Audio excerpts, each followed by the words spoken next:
Bienvenue dans For Good, l'émission qui donne la parole à celles et ceux qui construisent une économie juste et soutenable. Salut Thomas, ravi de te retrouver. Au sommaire de cette émission, l'intelligence artificielle en santé est souvent associée à ses usages les plus visibles. Détection des cancers, aide au diagnostic et médecine plus prédictive. Mais elle s'installe aussi et en même temps dans les établissements de santé, un système où une partie des difficultés est déjà bien identifiée. Conditions de travail, disponibilité des professionnels, organisation des équipes, coordination entre services. Dans cet épisode, on ne va pas se demander jusqu'où l'IA peut-elle aller, on va plutôt s'intéresser à la façon dont elle peut s'intégrer dans le quotidien des établissements et des équipes de santé. Pour en parler, For Good accueille Victoire Bache, cofondatrice et directrice générale d'Opia, une solution qui aide les cadres de santé à gérer les plannings pour leurs équipes.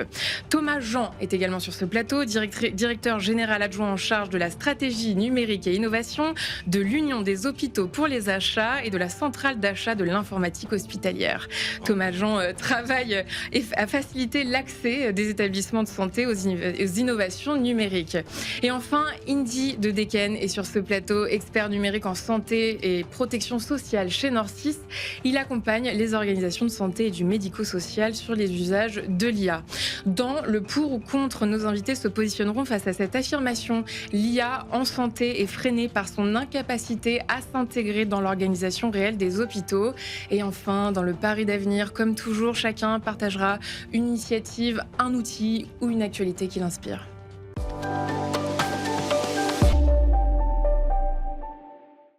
Et place à ton édito, Thomas, et tu fais le constat d'un biais collectif dans l'IA en santé. Alors, je ne le fais pas personnellement, il est très partagé ce constat, mais bon, tu l'as évoqué au lancement, l'IA en santé, c'est fascinant parce qu'il y a des cas d'usage qui sont formidables pour améliorer la médecine prédictive, l'imagerie, les diagnostics. Ces usages sont les plus visibles et les plus enthousiasmants.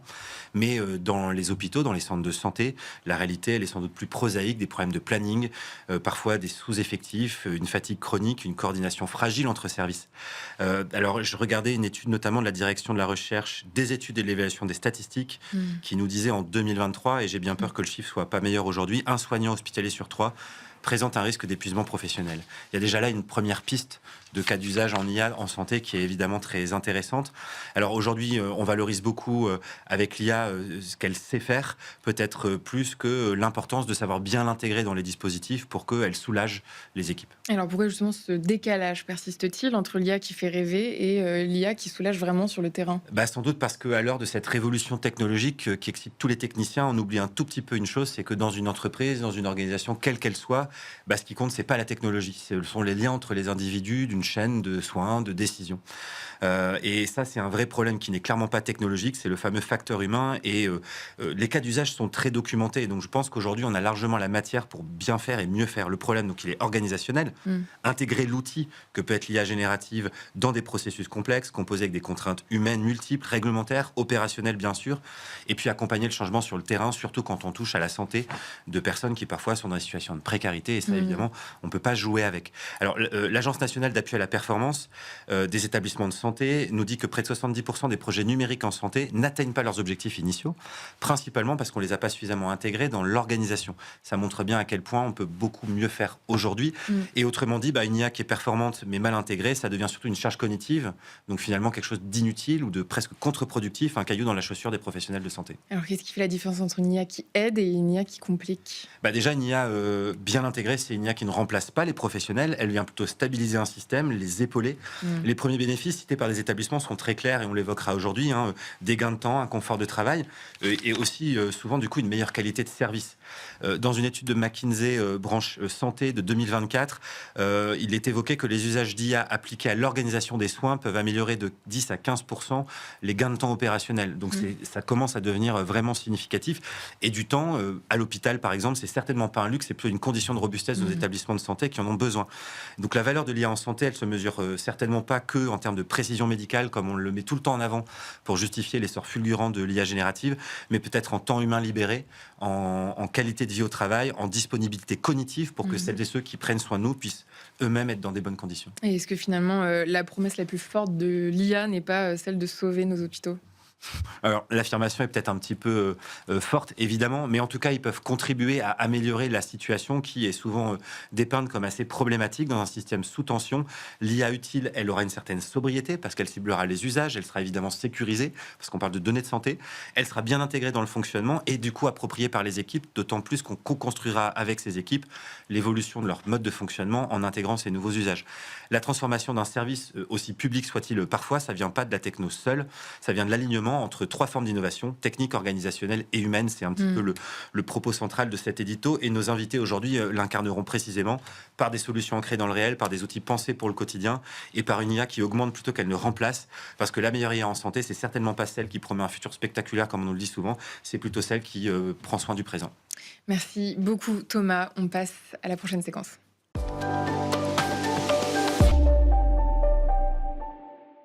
Thomas a posé le cadre. Alors, pour ou contre, chers invités, l'IA en santé est freinée par son incapacité à s'intégrer dans l'organisation réelle des hôpitaux.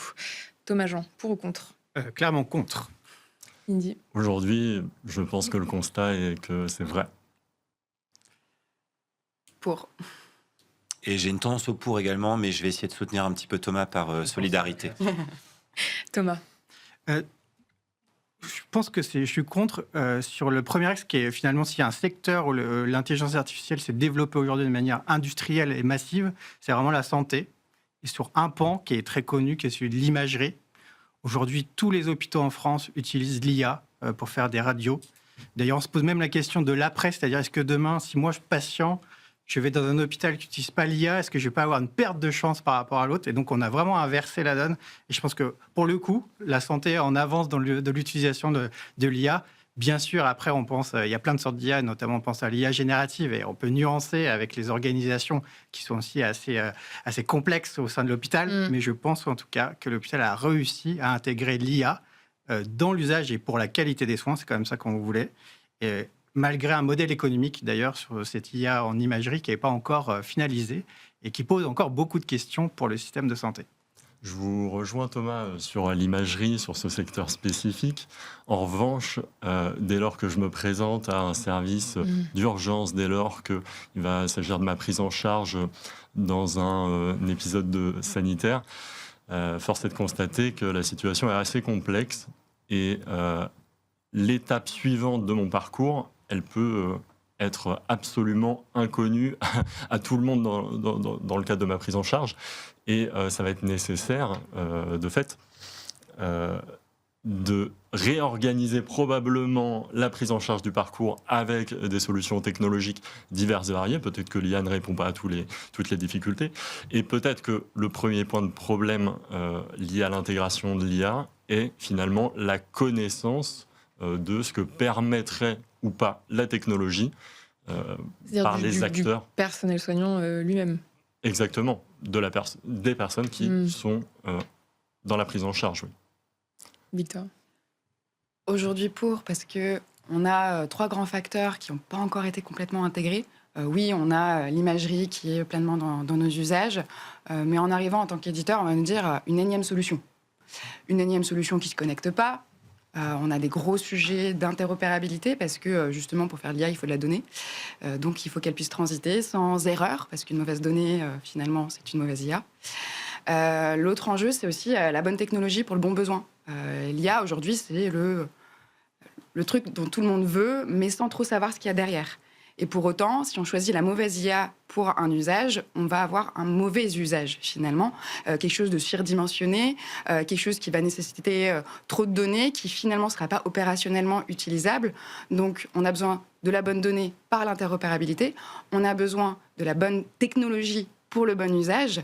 Et finalement, l'IA à l'hôpital, c'est une technologie qu'on met dans la main d'humains qui s'occupe d'humains. Donc, il faut de l'humain. Et ce que beaucoup ont encore sous-estimé, c'est la nécessité d'accompagnement, d'investir sur de l'accompagnement.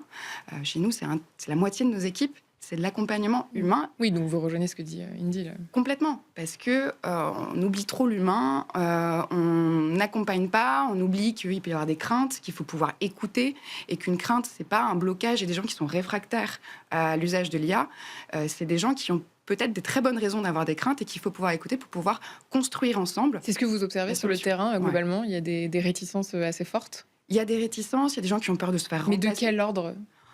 Se faire remplacer, aussi des incompréhensions de la technologie. On parle d'IA, on dit bah ouais, en fait, c'est ChatGPT, il va pouvoir tout faire. Bah non, en fait, selon l'IA que vous utilisez, elle va avoir un usage très précis et il vaut mieux pas qu'elle commence à inventer et à apprendre des choses parce que vous voulez une IA qui soit explicable, transparente, sans biais, qui soit résiliente à toute typologie de situation. Donc on va avoir parfois des craintes d'une IA qui va tout faire toute seule, des incompréhensions d'une IA qui devrait tout faire tout seul. Qui remplacerait finalement, plutôt qu'augmenter l'homme. Moi, je pense que le sujet de remplacer fait vraiment peur. Effectivement, c'est quand même la dimension sociale à l'hôpital est hyper importante. Est-ce que aujourd'hui une infirmière, une cadre de santé, elle va avoir le même métier demain ? Et d'où la nécessité d'expliquer. Et on fait le parallèle, on a du mal à justement intégrer l'IA comme un vrai outil accompagnant. On parle de l'effet waouh, de la révolution, mais finalement, moi j'avais vu aux États-Unis, ils ont des explications beaucoup plus simples. C'est-à-dire que en 1970, quand la calculatrice est arrivée à l'école, il y avait des profs de maths qui faisaient la grève dans la rue.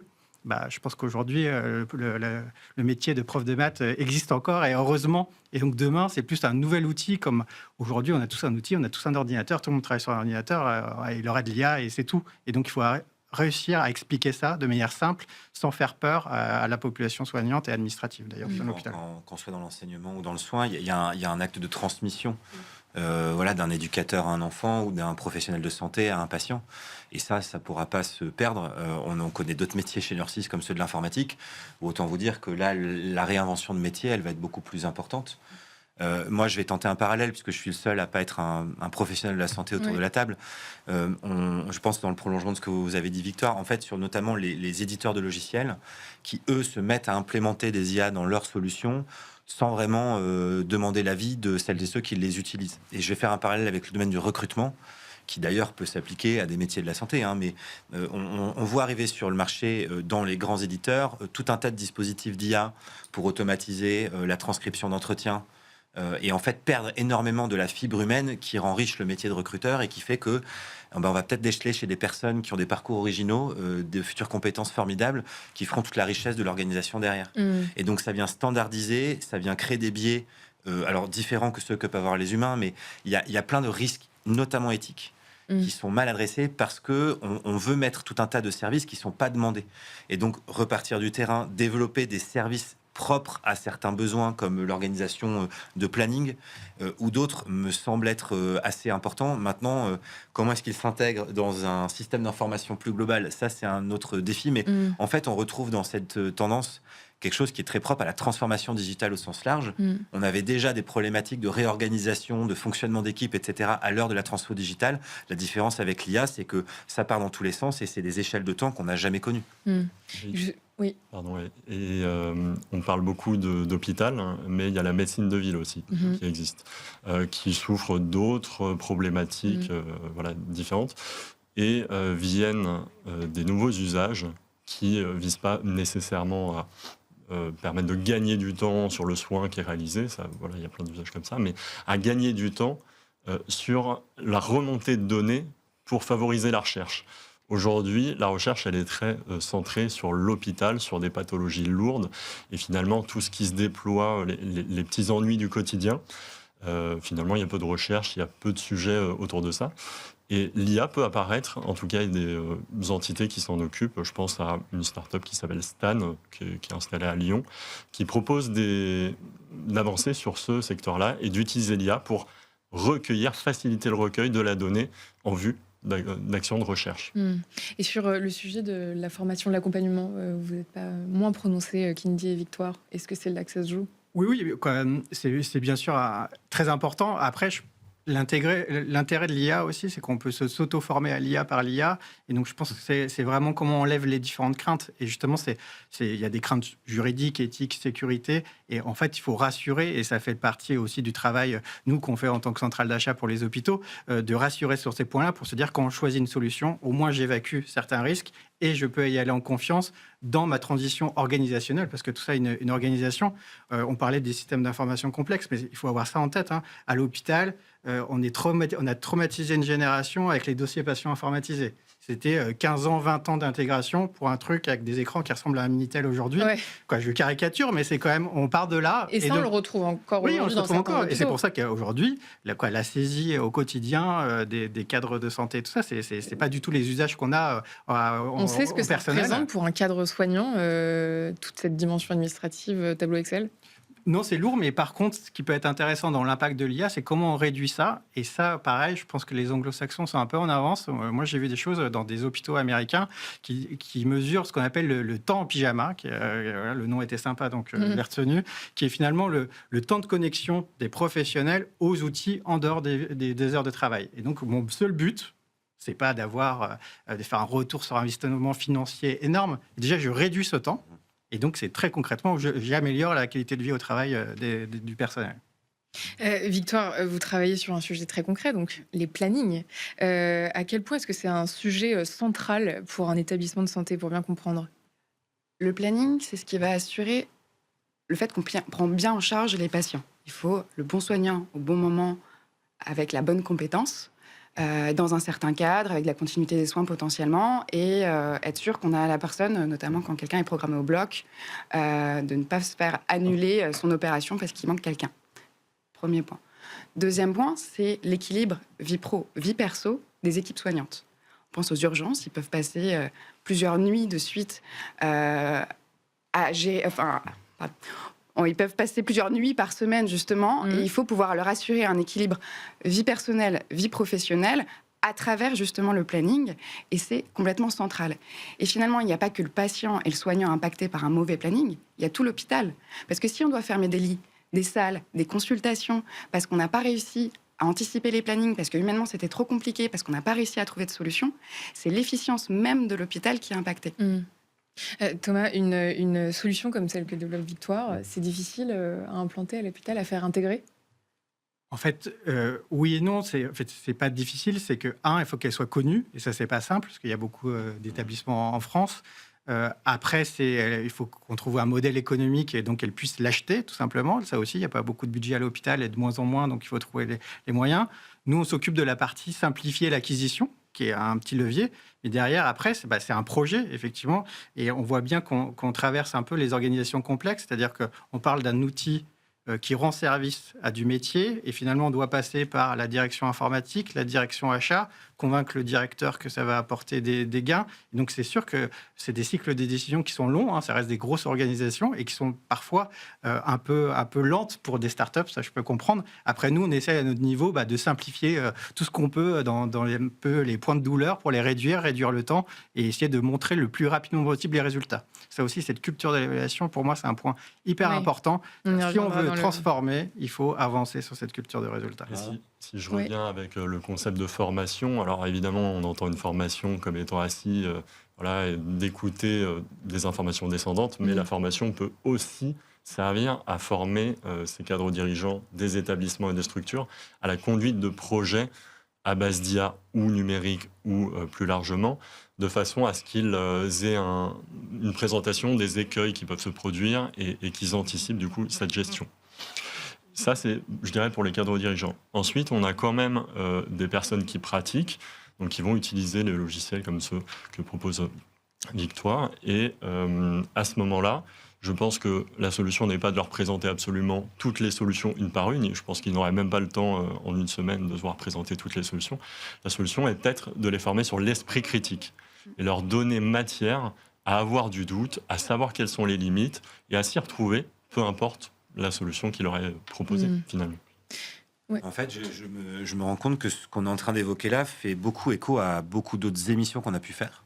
La transformation durable qu'on évoque si souvent ici, dans le cadre de la santé, ça devient une transition soutenable ou tenable. Et c'est peut-être tout le paradoxe d'ailleurs, c'est que dans une industrie, dans un écosystème qui est plutôt en tension parce qu'il y a un défaut d'offre par rapport à la demande, il n'y a pas assez de professionnels, de praticiens de santé, que ce soit en hôpital ou en médecine de ville et de campagne, par rapport aux besoins de soins. Dégager du temps pour faire évoluer l'organisation et intégrer les outils, c'est une équation complexe. Mais le paradoxe, c'est que si on y arrive a priori, on va obtenir des gains qui pourraient nettement améliorer la situation. Et c'est là que des acteurs qui accompagnent les transformations organisationnelles, du coup, peuvent peut-être avoir une sacrée vertu, parce qu'ils vont soulager en partie le temps des équipes qui doivent être mobilisées pour les épauler et mettre en place des systèmes au bon endroit, à bon dosage, faire évoluer les choses progressivement, parce qu'il est clair qu'on ne va pas révolutionner d'un coup le fonctionnement d'un établissement de santé en déployant tout un système d'information dopé à l'IA à tous les niveaux. Thomas, Victoire évoquait tout à l'heure en parlant d'imagerie une énième innovation de plus quand une solution arrive. Comment est-ce que vous faites justement, comment est-ce que vous arbitrez pour qu'on n'ait pas ce sentiment-là et vous en assurez surtout? Oui, alors du coup, le métier de la centrale, c'est de faire des marchés à disposition des hôpitaux. Et donc, moi, j'ai une équipe d'acheteurs. Et dans la commande publique, on a une phase qui s'appelle le sourcing. Et en fait, c'est hyper important, cette phase-là, c'est d'aller rencontrer, d'aller faire de la veille pour voir toutes les solutions qui existent. Et justement, essayer de challenger, regarder les retours d'expérience qui existent à droite, à gauche, de les mutualiser et pour se dire, ah, là, ça vaut le coup. Et en plus, on va partager peut-être l'indicateur qui a été utilisé par tel client en le mettant à disposition. Et nous, on trouve après le modèle contractuel le plus simple possible pour que les autres puissent en bénéficier. Moi, je crois beaucoup à l'IA, à la mutualisation. Je pense que si tout le monde, chaque établissement de santé y va de son côté, ça ne doit pas marcher. Une solution s'applique d'office à tout. Non, pas forcément. En tout cas, l'état d'esprit, encore une fois, je pense que c'est bien qu'il y ait de la concurrence aussi, ça nourrit. Par contre, les étapes qui ont été nécessaires pour intégrer la solution et le résultat escompté, si c'est Opia qui fonctionne bien et qui a les meilleurs résultats, tant mieux si c'est Opia qui est utilisé ailleurs. Et d'ailleurs, le choix doit se baser sur des choses très factuelles et je pense que c'est là-dessus qu'on doit le mettre à disposition. Merci à tous les quatre. On passe à la prochaine séquence.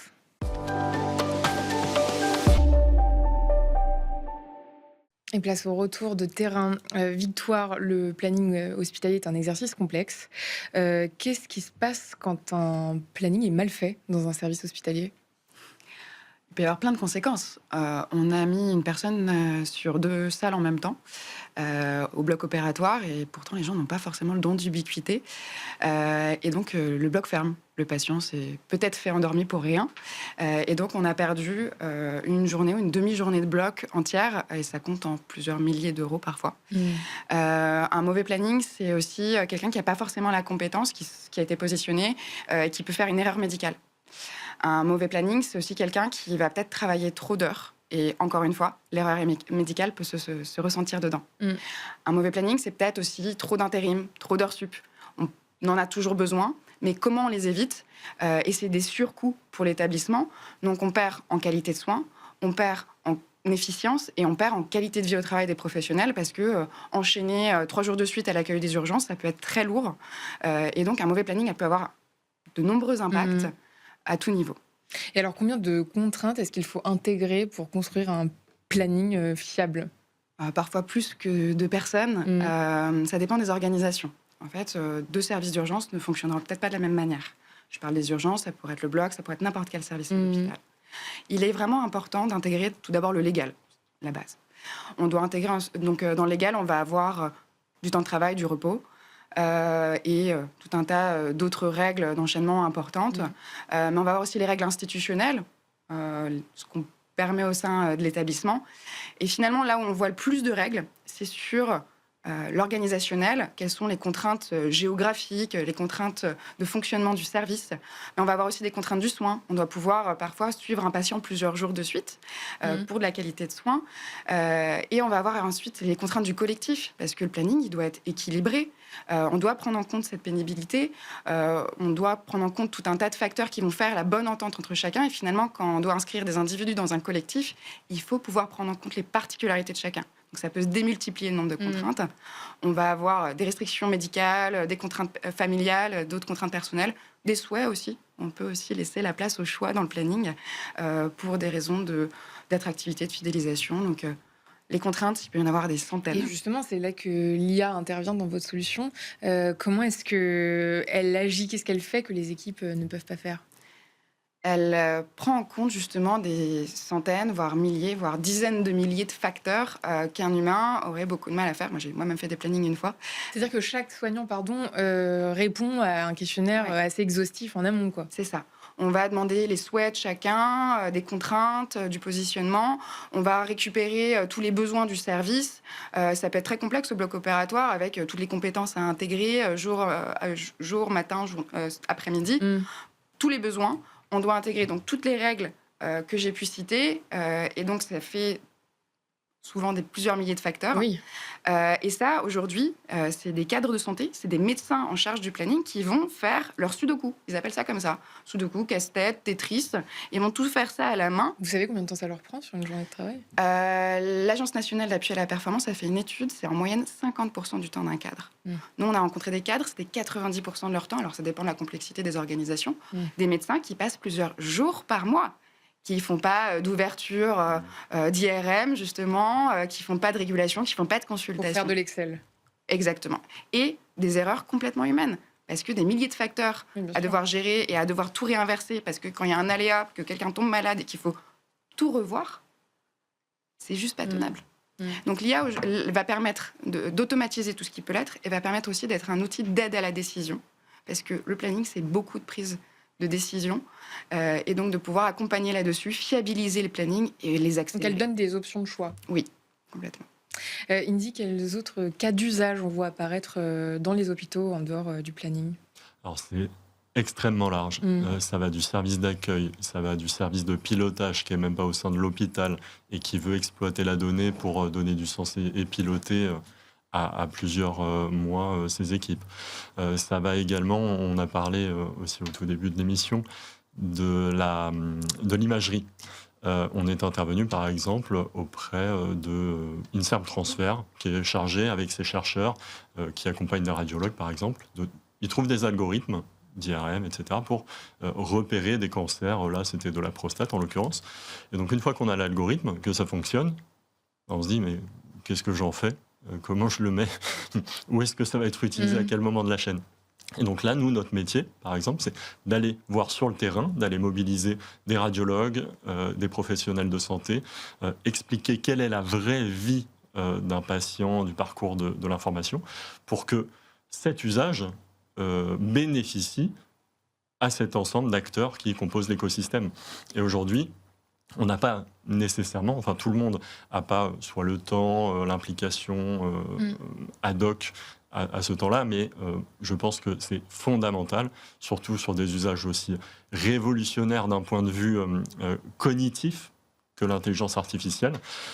Et c'est une garantie supplémentaire pour s'assurer de l'adoption de l'usage ou, à défaut, de la non-adoption au plus tôt. Parce qu'il vaut mieux s'assurer qu'on arrête la gabegie au plus tôt, et avec l'IA, il y en aura nécessairement, que foncer tête baissée. Thomas, vous l'aviez évoqué tout à l'heure dans la séquence précédente, vous insistez sur la culture de l'évaluation. Quelle preuve est-ce que vous attendez d'une solution avant de la recommander à 2000 établissements? Oui, en fait, il y en a dès le départ. En fait, ça va dire, il y a, en tant qu'éditeur de solutions, est-ce que je respecte déjà les contraintes légales, hein? On a plusieurs, la Commission européenne ou même le ministère de la Santé sur le numérique publie beaucoup, un peu trop, peut-être beaucoup. Et donc, il faut juste s'assurer déjà que ce soit conforme, parce que c'est un premier sujet. Et d'ailleurs, c'est un gros sujet là-dessus. Par exemple, on a l'IA Act, hein, le règlement européen qui a été validé.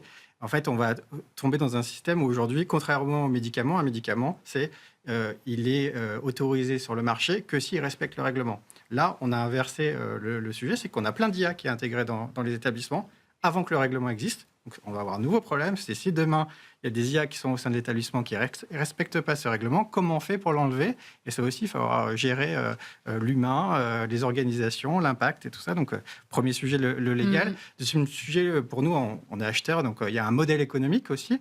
Moi, j'ai vu beaucoup de startups arriver avec des business plans qui sont très bien montés, mais qui ne sont pas du tout adaptés au monde de la santé et aux contraintes budgétaires d'un établissement. Donc ça, c'est un sujet, c'est un peu notre rôle. De dire, là, ça ne va pas être possible, ça ne va pas marcher, puisque ce n'est pas du tout, on va dire, scalable, comme on dit, hein, ça ne peut pas monter à l'échelle. Et après, c'est justement l'évaluation de ce qui s'est passé une fois que c'est installé dans l'établissement. Donc déjà, on a franchi pas mal d'étapes, on a réussi à s'intégrer. Et donc maintenant, la culture de l'évaluation, c'est mesurer finalement l'impact de la solution. Et encore une fois, on avait un peu un prisme très retour sur investissement. Je vais gagner de l'activité parce que je vais réduire mon temps. Donc, on avait une vision très financière de ce que ça peut apporter. Et je pense qu'il faut être beaucoup plus simple, c'est-à-dire, oui, j'ai moins de turnover dans mes équipes parce que le planning est mieux géré. Ils sont simplement plus satisfaits. Voilà, c'est ça la promesse la plus forte, c'est de redonner du temps aux équipes? En IA, aujourd'hui, en IA santé, dans les cas qui se développent beaucoup, et notamment, on parle de l'IA ambiant, hein, c'est un cas d'usage, c'est-à-dire j'enregistre la consultation avec le patient et ça transcrit finalement directement un compte rendu et ça fait la prescription. Donc ça, c'est un cas d'usage qui se développe beaucoup. Donc là, je gagne du temps et finalement, on ne gagne pas du temps pour voir forcément plus de patients. C'est justement pour pouvoir mieux faire son travail, mieux écouter le patient, mieux faire la qualité des soins, mieux identifier des choses qu'on ne voit pas avec une IA. Encore, on reste des humains et qui parlent à des humains. Donc je pense que ce genre de choses sont très importantes et surtout de les remonter au bon niveau, ces évaluations. C'est-à-dire que moi, je crois au partage des résultats, des bonnes pratiques pour qu'il y ait quelque chose de vertueux qui se passe sur le modèle économique.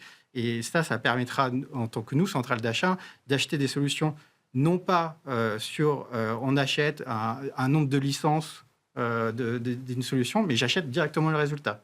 Donc, si vous me garantissez qu'avec ça, j'ai 10% de moins de turnover, OK, deal, prenons le risque, vous éditeur et moi acheteur, on contractualise sur les 10%. Et c'est très vertueux. Et donc ça, vous l'avez mis en place? En tout cas, c'est d'office? Je suis pas sûr que les éditeurs soient totalement à l'aise avec ce on va dire que c'est un peu disruptif, mais en fait, c'est comme tous les sujets. En France, on l'a beaucoup théorisé. On appelle ça le value-based procurement, l'achat par la valeur. Donc, il y a plein de professeurs qui travaillent sur ces sujets. Et maintenant, il faut prendre des sujets très concrets sur des choses simples, parce qu'en fait, on voit bien, le sujet, ça va être sur quel indicateur on contractualise. Et puis après, qui est responsable de mesurer? En fait, il y a des questions un peu pas très simples à faire, mais il faut se lancer. Et je pense que nous, on a fait déjà des marchés sur certains segments qui sont utilisés à l'hôpital où on peut aller vers ça. Et l'IA, je pense, est un très bon candidat pour faire de l'achat par la valeur. Juste faire attention au modèle économique et à la pérennité du modèle pour toutes les parties prenantes, parce que Startup, on investit beaucoup dès le départ sur la techno, sur les temps de prise de décision de l'hôpital qu'on a pu évoquer et les temps de mise en œuvre, parce que l'IA, ça prend du temps aussi. Donc, c'est toujours comment on arrive à construire un modèle qui soit pérenne pour tout le monde et qu'on puisse prouver. Ouais, pérenne et je dirais, j'ajouterais agile. Je pense que c'est un peu ça, en tout cas, le défi pour l'hôpital notamment.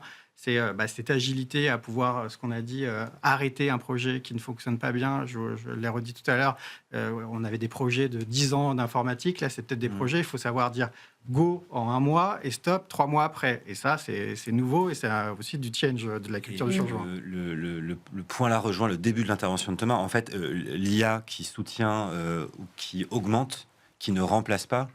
Ce que ça veut dire derrière aussi et surtout, c'est l'indépendance intellectuelle, cognitive, le maintien des compétences. On vient soutenir un besoin, on ne vient pas le remplacer pour que, si demain on doit rétropédaler parce qu'il y a des contraintes réglementaires, parce qu'il y a des modèles tarifaires qui explosent du jour au lendemain. Et en ce moment, je peux vous dire qu'il y a des acteurs qui s'en donnent à cœur joie pour faire augmenter les prix de façon extrêmement significative une fois qu'on est captif en tant que client de solutions IA, que ce soit parce qu'on va avoir des problématiques de souveraineté ou autre, fait que la mise en œuvre de ces solutions dans les organisations doivent être faites de telle sorte qu'on garde l'indépendance. Et je pense que ce qu'a évoqué Indy sur notamment l'esprit critique, faire preuve de discernement et de savoir comment on interagit avec ces nouveaux usages, en fait, est sans doute aujourd'hui une des sortes de grands flous, de grandes zones, je pense, inexploitées par les organisations, et que ce soit en santé ou au-delà, pour faire en sorte que celles et ceux qui sont confrontés à ces nouveaux dispositifs sachent comment les mettre en œuvre de la meilleure façon possible, avec des équilibres. Sinon, on va tous devenir très dépendants cognitivement de ce truc-là. Oui. Et demain, si on coupe le robinet, on ne saura plus faire. On ne saura plus faire nos métiers. Oui. Sur la dimension qu'on évoque de l'impact du fonctionnement collectif, il y a des travaux extrêmement intéressants et très opérationnels pour le coup, menés par l'INRIA, l'Institut national de la recherche et d'informatique, mais qu'ils ont changé en numérique pour être plus à jour. Et notamment les travaux d'Ian Ferguson, auxquels je pense, qui travaille dans le domaine du social, par exemple, avec la Caisse d'assurance maladie, la Caisse nationale d'assurance maladie, où, en parallèle du déploiement d'usages d'IA générative, ils viennent mesurer, sonder, et donc ils font une espèce d'enquête scientifique, sociologique, sur l'impact sur les agents. Et donc, évidemment, chaque établissement ne peut pas se permettre de mener ce type de travaux, mais peut-être qu'il y a aussi, en parallèle du déploiement de nouveaux outils comme ça, quelque chose de plus structurant à mener. Et peut-être que c'est l'ANAP dont on a parlé tout à l'heure qui s'en chargera. Et justement, chez Opia, dans quelle mesure est-ce que vous accompagnez l'humain quand vous mettez en place votre solution ? Comme évoqué, on a la moitié de nos équipes, donc ça représente 15 personnes aujourd'hui, qui sont dédiées à ça. On a des chefs de projet qui vont travailler avec les chefs de projet de l'établissement. C'est important, ça aussi. Des ingénieurs d'application. Les chefs de projet vont être en charge de comprendre l'organisation, comprendre la structure dans laquelle notre solution va devoir s'implanter. Et nos ingénieurs d'application vont devoir traduire cette compréhension au sein du logiciel. Donc, ils sont en binôme et ils vont accompagner sur la prise en main progressive du logiciel, la validation qu'en fait, le logiciel correspond bien à l'organisation, au fonctionnement, peut-être accompagner aussi parfois des changements organisationnels. Et en fait, une fois qu'on a validé, qu'on a fait notre recette, on est très content, on a fait la validation d'aptitude à bon fonctionnement, si on reste sur les marchés publics, pour pouvoir facturer, en fait, il ne faut pas oublier qu'il se passe des choses après. C'est-à-dire que l'IA vit, les organisations vivent elles aussi, donc il faut pouvoir continuer à accompagner sur le long terme, avoir justement cette réassurance pour les professionnels qui ne se disent pas, en fait, là, la recette s'arrête, j'ai plus personne. Non, il faut rassurer.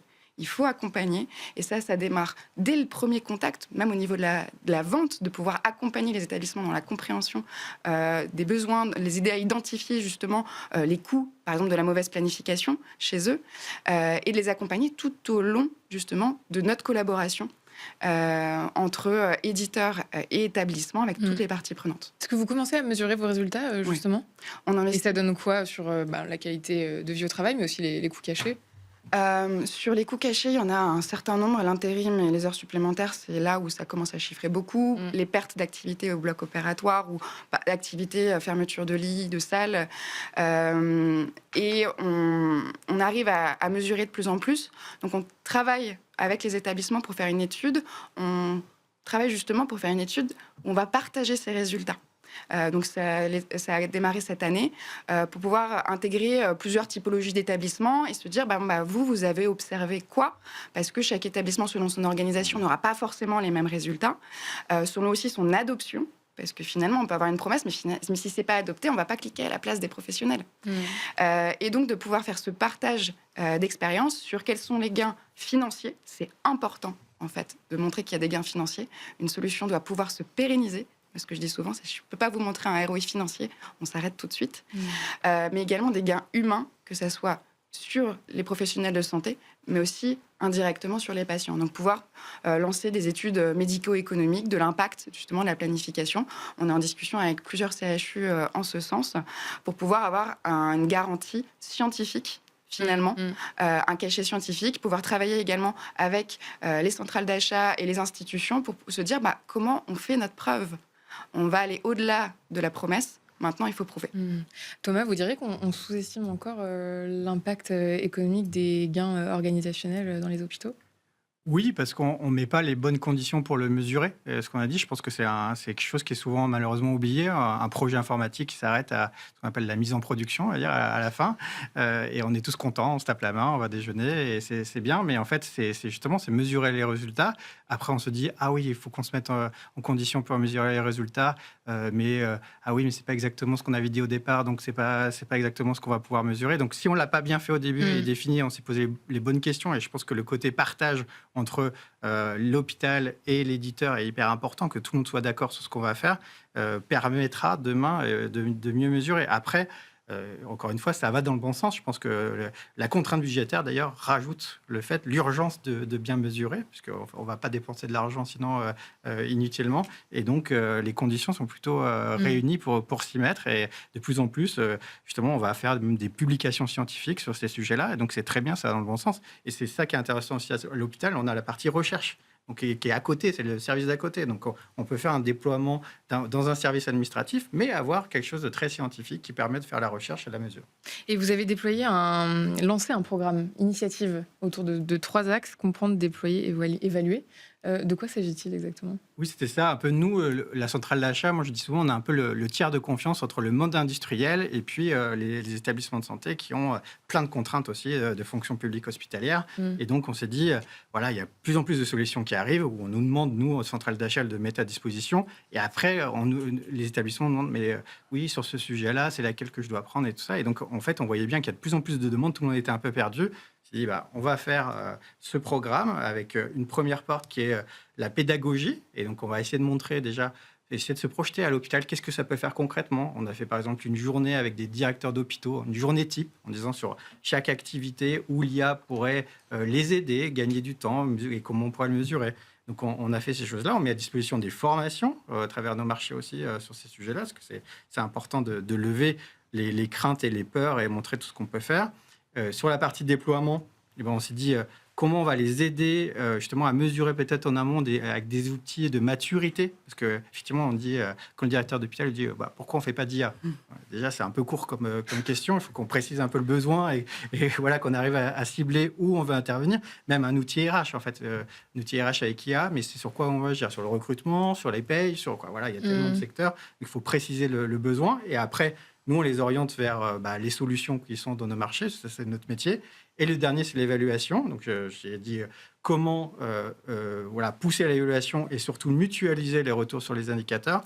Et aussi, on a lancé un baromètre des usages de l'IA l'année dernière. C'était la saison 1. Là, on va lancer la saison 2 avec la FHF, qui était de avoir une photo de départ. C'est-à-dire déjà où on en est dans les usages de l'IA à l'hôpital.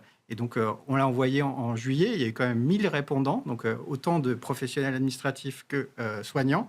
Et avec des choses. Et qu'est-ce qu'on en retient très succinctement, mais la grande idée? Deux chiffres, je pense qu'effectivement, des peurs, comme on l'a dit, sur donc globalement, la sécurité. Une réticence, ça c'est... Je ne sais pas si c'est une réticence, c'est plutôt, en tout cas, des besoins d'avoir un cadre bien défini au sein de l'organisation. Parce que inversement, le chiffre peut-être le plus phare, celui qu'on appelle le shadow IA, c'est l'usage d'outils d'IA personnels à des fins professionnelles. Et donc ça, 1 personne sur 3 a dit à l'hôpital qu'il utilisait déjà ces outils d'IA personnels. C'est-à-dire que j'utilise mon chat GPT perso pour poser des questions. Exactement. Et que ce soit d'ailleurs soignant ou administratif. Et le CHU de Nancy a dit, par exemple, il mesurait genre 400 000 connexions à chat GPT par mois, alors que ce n'est pas un outil qui est utilisé à l'hôpital. Donc c'est intéressant. Et donc ça, pour moi, c'est hyper intéressant. C'est-à-dire, attention, le sujet n'est pas de on y va pas. Mais le sujet de comment on y va intelligemment dans un cadre sécurisé, éthique, économique, etc. Et ça, c'est vrai dans tous les domaines, dans toutes les entreprises. Je pense que ce baromètre, on pourrait le faire à l'échelle nationale, tous secteurs d'activité confondus. Et même dans des métiers, parfois, on s'y attend pas trop parce qu'ils sont peut-être moins intellectuels. Et là, en plus, on parle de fuite de données, puisque comme il n'y a pas de support contractuel, ces requêtes dans ChatGPT, parfois peut-être avec des données de santé, elles sont captives. Et donc, on ne sait pas exactement ce qui en est fait. C'est quand même très embêtant comme contexte. C'est pas très rassurant. Et c'est pour ça que toutes les organisations, qu'elles le veuillent ou non, doivent commencer à adresser le sujet, mais de façon globale, regarder les usages les plus intéressants et poser des supports contractuels dessus, avec de l'accompagnement des équipes, parce qu'on ne dit pas juste on va installer un logiciel et tu vas faire jouer avec. On dit vraiment ton métier maintenant sur tel type de tâche, c'est comme ça que ça doit fonctionner parce que tu vas gagner beaucoup de temps. Et ensuite, c'est-à-dire qu'est-ce qu'on fait de ce temps gagné? Est-ce que ça libère du temps d'intelligence collective? Est-ce que on va plus aller à la rencontre de nos bénéficiaires, de nos clients et que ça aussi se soit décidé en collégial autant que possible dans les entreprises? Indy, on décrit un système contraint, très réglementé. Et justement, s'agissant des outils numériques, est-ce qu'ils sont vraiment conçus en l'état pour absorber ce niveau de complexité? Je vais vous raconter ce qu'on est en train de faire en ce moment avec un groupement sanitaire qui s'appelle l'Institut Parasport Santé, l'IPS, qui est un établissement de 9000 m² qui va voir le jour. Les locaux vont se monter d'ici au 1er janvier 2027. Et donc, il faut imaginer qu'aujourd'hui, ils sont hébergés par la PHP dans un petit local. Ils ont des petits outils. Ils sont vraiment en système D. Déjà, ce qui est rassurant, c'est de savoir que ça fonctionne en système D, sans IA et sans même quelconque augmentation. Déjà, on a des gens qui sont motivés, qui ont envie d'accompagner des projets et qui peuvent le faire. Et donc, lorsqu'ils sont venus nous voir, évidemment, j'ai envie de les accompagner et de leur mettre les meilleurs outils, mais je peux pas me mettre à leur place. Donc, on a commencé par un vie ma vie. Exactement ce qu'évoquait Thomas. On est allé voir sur site, ok, comment ça fonctionne, qu'est-ce que vous faites? Et puis, avec notre œil, on observe des choses qu'eux n'observent pas. Et d'être là, ils nous partagent aussi leurs expériences. Et donc, par là, je veux dire que le numérique n'est pas du tout une fin en soi. C'est par l'observation et par l'intelligence collective qu'on va réussir à constituer quelque chose qui fait sens. Et avant d'arriver à des usages complètement révolutionnaires où il n'y a plus rien à faire si ce n'est que recevoir le patient, parler et puis finir la journée, il y a tout un socle à établir. Et donc là, on est en train de plutôt mettre en place... C'est remettre à plat les façons de travailler, quoi. Exactement. Et ce qu'on essaye de faire avec ces méthodes de travail, c'est de mettre les outils et d'embarquer les gens. Donc les gens, je parle vraiment des infirmiers, infirmières, je parle des gens qui... On a une réunion tous les trimestres pour expliquer où on en est, quels constats on fait, et qu'ils comprennent que le numérique n'est pas là ni pour les pénaliser, ni leur sauver la vie, parce qu'il ne faut mieux pas qu'ils comptent sur nous pour ça, mais plutôt sur eux. Et à ce moment-là, on va collaborer, et je pense que c'est ça aussi qui est pertinent et efficace dans l'intelligence, dans les projets d'intelligence artificielle, c'est la collaboration. Elle est essentielle pour faire des choses qui font sens et se mettre des priorités là où il y a une pertinence. Et sur les plannings, moi, ça m'apparaît effectivement comme pertinence absolue pour redispatcher du temps utile à tout le monde. Et comment est-ce qu'elle pourrait évoluer justement, cette solution, quand vous vous référez au retour terrain, justement? Le terrain nous demande d'aller encore plus loin dans les plannings. Et ce serait quoi une fonctionnalité en plus très attendue et pas encore possible? Il y a une loi qui va passer en 2027 sur les ratios de soignants. Justement, de comment on arrive à adapter le capacitaire humain face à un besoin patient ou l'inverse. C'est pas simple comme réflexion. Il y a beaucoup de sociétés ou sociétés savantes qui se posent sur la question de comment on peut évaluer une charge en soins pour pouvoir s'adapter, comment on va pouvoir avoir une information suffisamment pertinente pour pouvoir faire des plannings plusieurs semaines à l'avance, parce que l'idée, c'est d'arrêter de rappeler les gens la veille pour le lendemain.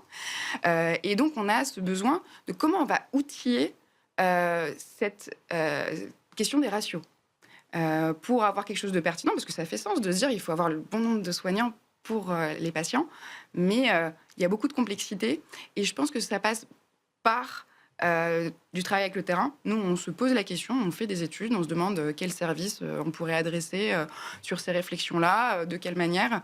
Est-ce que ça nécessite un outil seul serait suffisant? Est-ce qu'il faudrait d'autres briques? Donc, on travaille avec les établissements pour aller de plus en plus loin, toujours centré sur le planning, mais comment on fait des meilleurs plannings adaptés aux soignants et aux patients. Thomas, l'IA organisationnelle, les solutions en tout cas qui l'intègrent, ça représente quelle part de vos achats par rapport aux innovations? Oui, alors c'est difficile parce que de plus en plus les outils, on va dire, communs numériques commencent à tous avoir de l'IA, mais on va dire, dans un hôpital, l'achat, c'est 30% du budget de l'hôpital. Nous, la centrale d'achat, elle représente 8 milliards d'achats par an, et il y a un demi-milliard qui est sur la partie numérique. Et donc, on peut dire aujourd'hui que, logiquement, 50% commence à avoir de l'IA. Donc, ça se développe très, très rapidement. Et ce que j'ai dit, je pense qu'en santé, ça va très, très vite. Par contre, on n'a pas des modèles industriels encore ultra développés. Il y a beaucoup de... Voilà, on teste des choses, beaucoup à l'hôpital. Un peu trop, c'était une culture, ça qu'on avait bien en France, celle du POC, comme on dit. On teste et puis on arrête et puis il ne se passe plus rien. Donc, parce qu'on n'a pas mis en place l'évaluation, j'aime bien le répéter. Mais en tout cas, je pense qu'on est en train de changer les pratiques, et je pense que de plus en plus, on va s'attacher justement à avoir de l'impact, parce que de toute façon, la contrainte budgétaire ne permettra pas de faire d'autres choses. On ne pourra pas s'outiller si on n'a pas de l'impact avec les outils qu'on installe. Alix, on glisse doucement vers la fin de notre émission, et on a assez peu abordé pour le retour terrain, je trouve, un autre domaine d'application très intéressant, c'est tout ce qui va être lié au prédictif. On l'a très brièvement mentionné, mais je voulais partager un exemple, notamment puisque dans la belle communauté Bicorp qui nous a accompagnés toute cette saison, on a reçu ici même d'ailleurs la directrice impact de Doctolib, que tout le monde connaît bien et qui commence aussi à s'appuyer sur ces nouvelles technologies. Alors on parle beaucoup d'IA, mais c'est surtout l'IA générative, parce que l'IA elle existe depuis bien plus longtemps, et dans les services de Doctolib, il y en a depuis longtemps aussi. Aujourd'hui, je vais peut-être en mettre en lumière une autre qui s'appelle Expansience, qui est plus connue du grand public, parce qu'il y a une marque notamment qui s'appelle Mustela sur la petite enfance. Oui. Et là, un cas très intéressant, c'est au-delà de la vente de produits, qui est leur cœur de métier historique, un début de pivot, ou en tout cas une évolution progressive d'un modèle d'affaires qui va vers du service. Et notamment, par exemple, un service autour d'une application qui s'appelle Martha, qui vise à accompagner des individus dans une meilleure anticipation, compréhension aussi de certains risques de santé, comme l'arthrose, etc. Et donc, en les accompagnant mieux en amont, éviter ensuite des coûts de santé importants, des coûts pour la collectivité qui peuvent être importants. Et là, il y a du prédictif qui est permis à travers un usage numérique, en l'occurrence une application, et qui en plus, je trouve, en termes de stratégie d'entreprise et de marque, créer forcément un lien particulier entre cette entreprise et des clients qui parfois sont des nouveaux clients et qui peuvent ensuite devenir finalement ceux qui feront le modèle de demain. Et donc en termes de transformation de business model, de passer d'un produit vers du service, de prévention, etc., je trouvais l'exemple assez éclairant.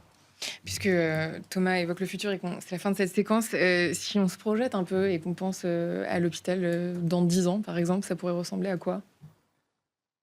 Moi, je trouve que c'est super enthousiasmant et on pourrait se dire que tout simplement, on est en tant que patient mieux soigné. Et si on arrive à cet objectif-là, c'est super. C'est-à-dire qu'on aura des maladies, on aura trouvé des médicaments grâce à l'intelligence artificielle, on aura des parcours de soins beaucoup plus simplifiés pour rester moins à l'hôpital si ce n'est pas nécessaire. Moi, je pense que plein de belles choses sont devant nous. Il faut bien sûr prendre ce virage de manière structurée et intelligente, mais en tout cas, plein de belles promesses et moi je suis très, très enthousiaste.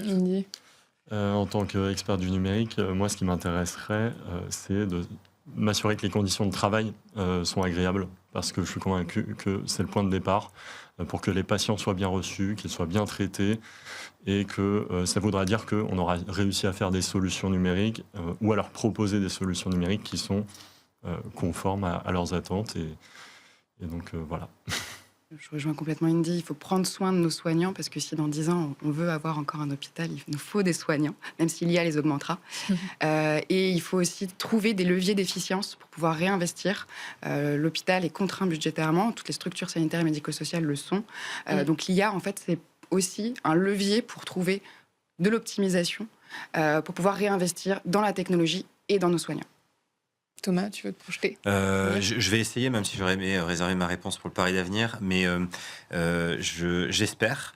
Et là, pour le coup, je vais refaire un parallèle que, de par ses spécificités, le secteur de la santé va montrer à quel point la croisée des chemins qui nous est proposée aujourd'hui, dans la mesure où les metteurs sur le marché de cette révolution technologique n'ont aucun fondement éthique, ou en tout cas n'ont pas l'intention d'en avoir, vu les centaines de milliards de cash qu'ils doivent générer pour rembourser leurs dettes, que la santé va permettre de développer des usages qui vont préfigurer de beaucoup d'autres choses derrière. Et ça, c'est vrai dans la santé, mais ça peut être vrai aussi dans l'univers du numérique qu'évoquait Indy, où nous, on essaie par exemple chez Norcis de mettre en place un cadre qui se veut un cadre de confiance et épanouissant pour nos équipes, parce que les métiers vont être transformés et parce que si on n'a pas un cadre clair et on ne se dit pas explicitement quand on a recours à ces usages-là, alors on va avoir une perte de confiance, et au final, les gains d'efficacité qu'on nous vend à longueur de journée, en fait, on les aura jamais.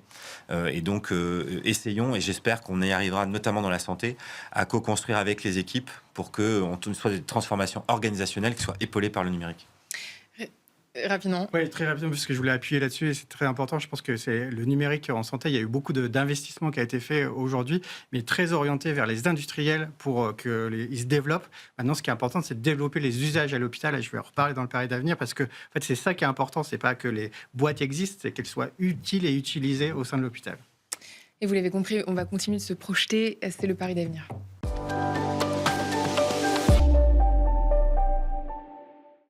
Et bien sûr, on termine cette émission avec le pari d'avenir. Thomas, vous commencez. Oui, petit pari, parce on l'a évoqué tout à l'heure, je pense que la soutenabilité des startups en IA santé. En fait, on a évoqué qu'il y a beaucoup de subventions un peu qui vont de manière éparpillée vers toutes les startups. Et en fait, là, il y a un petit projet qui est sorti par l'ANAP, c'est l'Agence nationale de l'appui à la performance, qui va vers les acheteurs, donc vers les établissements de santé. Du coup, pour une fois, on va donner l'argent à ceux qui vont acheter la solution de manière pérenne. Et je trouve ça plutôt intelligent. Et je pousse les établissements à répondre avec les startups à cet appel à projet qui est plutôt un bon signe pour la pérennité de l'installation de l'IA en santé. Merci beaucoup Thomas. Indy.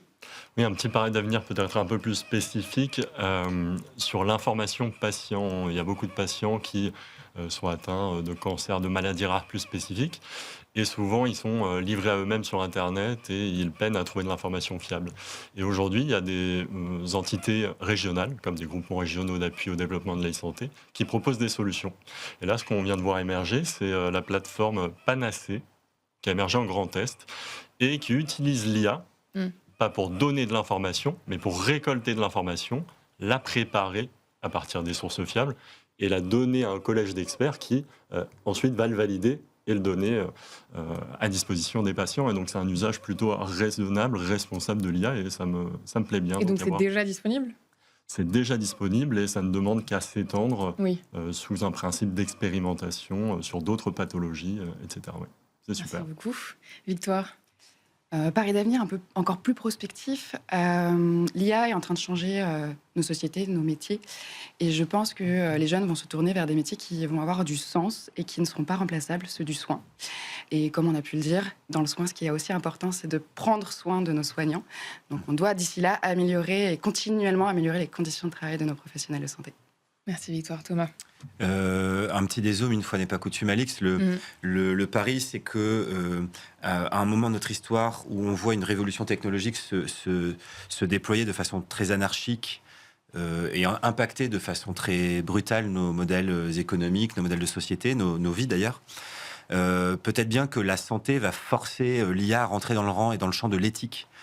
Puisque depuis bien longtemps, l'application de la santé impose des vigilances beaucoup plus fortes que dans d'autres secteurs d'activité, que dans d'autres industries. Et on voit bien d'ailleurs que les premiers cas d'usage, les premiers déploiements d'IA en santé ont souvent beaucoup plus de garde-fous éthiques que dans d'autres industries.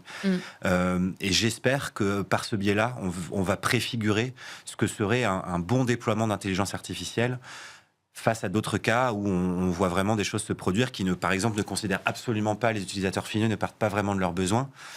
Et je vais prendre une illustration de ça. Norcis soutient un beau projet qui s'appelle Moi Patient, qui fédère, je crois, 18 associations de représentation des patients et des patientes pour leur donner une voix au chapitre, et en l'occurrence, qui est en train de lancer un grand travail de recherche sur la façon dont le déploiement des IA génératives vient percuter leur expérience en tant que patient dans des parcours de soins. Et j'espère qu'à travers ce travail-là, on verra demain différents dispositifs se déployer, mais pas se déployer parce qu'on pense que c'est une révolution technologique qui doit de toute façon être faite, mais parce qu'on aura identifié des cas d'usage qui seront attendus et qui vont, comme mentionné tout à l'heure dans l'édito, vraiment soulager le personnel et créer un système de santé où on prend de nouveaux soins de celles et ceux qui prennent soin de nous. Merci à tous les quatre pour ces paris d'avenir. Merci d'avoir répondu présent. C'est la fin de cette émission. Merci à Victoire Bach, cofondatrice et directrice générale d'Opia. Merci à Thomas Jean, directeur général adjoint en charge de la stratégie numérique et innovation de l'Union des hôpitaux pour les achats et de la centrale d'achat de l'informatique hospitalière. Et merci à vous, Indy de Deken, expert numérique en santé et protection sociale chez Norcis. Thomas, on se dit à dans 2 semaines. Exactement. À très bientôt sur Be Smart for Change.